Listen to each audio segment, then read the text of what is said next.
درود و سلام کے بعد اللہ کریم کی بارگاہ میں دعا کرتے ہیں کہ جنہوں نے اس بزم کو سجایا اللہ کریم اس بزم کا سجانا اپنی بارگاہ عالی میں قبول و منظور فرمائے، ہمارا آنا اپنی بارگاہ عالی میں قبول و منظور فرمائے۔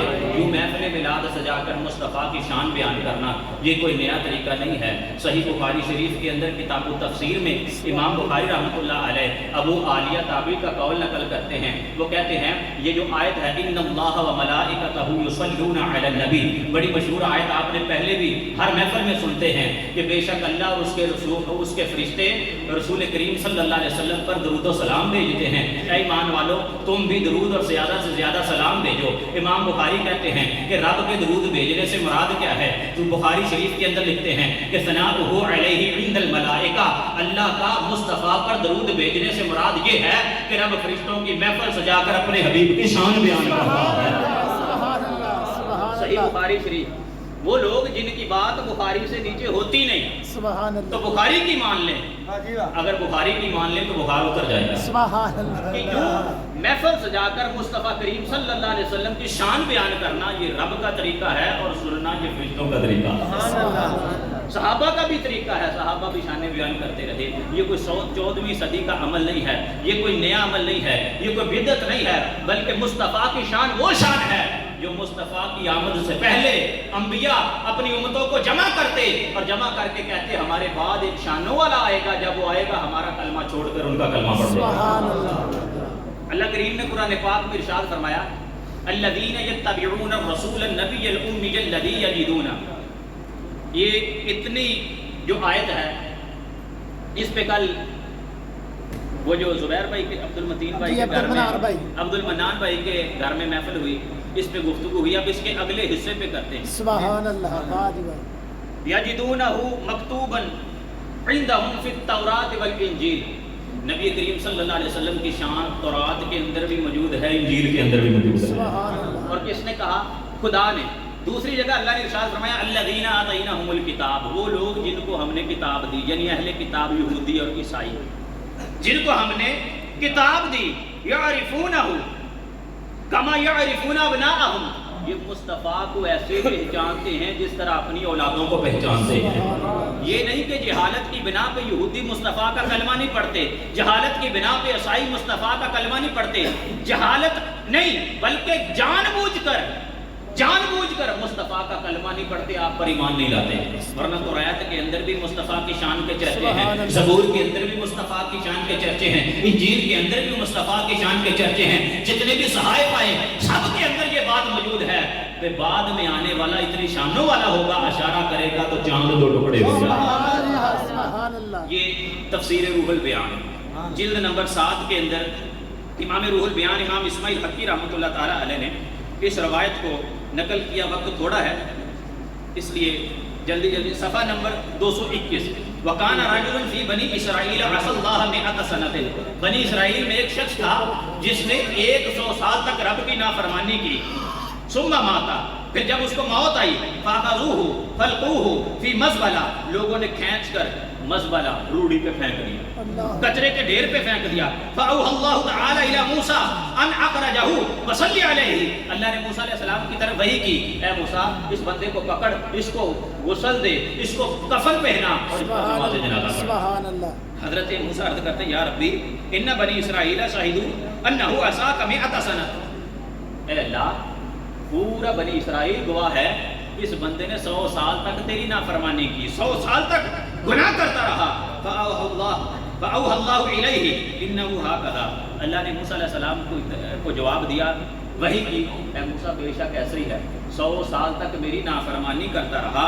إِلَّا أَنَّهُ كَانَ كُلَّمَا نَشَرَ التَّوْرَاةَ وَنَظَرَ إِلَى اسْمِ مُحَمَّدٍ قَبَّلَهُ وَوَضَعَهُ عَلَى عَيْنَيْهِ فَشَكَرْتُ لَهُ ذَلِكَ وَغَفَرْتُ لَهُ، موسیٰ ایسے ہی، لیکن ایک دن اس نے تورات کو کھولا۔ کس کو کھولا؟ تورات کو۔ کس کو کھولا؟ تورات کو۔ قرآن کو نہیں، کس کو؟ تورات کو۔ اور تورات کو کھولا، وجد فیہ، اس کے اندر پایا میرے سونے محمد کا نام پایا، جو ان کی آنکھوں سے لگایا ہے موسیٰ اس کے سارے گناہ معاف فرما دے، میں نے جنت عطا فرما دی۔ بنی اسرائیل کا 100 سال کا گناہگار ہو کر مصطفیٰ کا نام چومے، تو رب 100 سال کے گناہ معاف کر کے جنت عطا فرما دے. جو مصطفیٰ کا امتی ہو کر مصطفیٰ کا نام چومے سوچو اس پر کتنی رب کی انعامات کی بارش ہوتی ہے. تو طاعت کے اندر بھی مصطفیٰ کا نام پایا جاتا ہے. لیکن اللہ نے فرمایا یہ وہ لوگ ہیں جو جان بوجھ کر حق چھپاتے ہیں, مصطفیٰ کا تذکرہ چھپاتے ہیں, نکال دیتے ہیں. یہ اس وقت کے یہودی تھے جنہوں نے تورات کے اندر, زبور کے اندر, انجیل کے اندر تبدیلیاں کر دی. تو سوچو اس وقت کے یہود کا یہ عالم تھا, وہ تورات, زبور, انجیل تبدیل کرتے کرتے کرتے کرتے کرتے کرتے ہزاروں سال بعد ہم تک پہنچی. تو اب کے لوگوں نے جو تبدیلیاں کی وہ اپنی اصل حالت میں نہیں ہے. ہمارا یہ ایمان ہے پہلی کتابوں پہ, لیکن وہ جو اللہ کے نزدیک اس کے اندر اللہ کا کلام ہے ہمارا اس پر ایمان ہے. جو تحریف شدہ ہے اس پر ہمارا ایمان نہیں. لیکن رب قادر مطلق ہے. ہزاروں زمانے گزرے, صدیاں گزری, تحریفیں کی, لیکن تحریف کے باوجود بھی موجودہ بائبل کے اندر, تورات کے اندر, زبور کے اندر بھی رب نے شان مصطفیٰ کے ڈنگے بجائے. یہ مشکاہ شریف کے اندر پہلے ایک روایت سن لیں کہ یہودی کس طرح شان مصطفیٰ چھپاتے ہیں. یہ امام پڑھیے صلاۃ و سلام علیکہ یا سیدی یا رسول اللہ وعلی آلہ و صحابہ یا سیدی. یہ قرآن شریف جلد نمبر, یہ مشکاہ شریف جلد نمبر 2 ہے. یہ لبنان کی چھپی ہوئی ہے, کتاب الفضائل, حدیث نمبر 5799.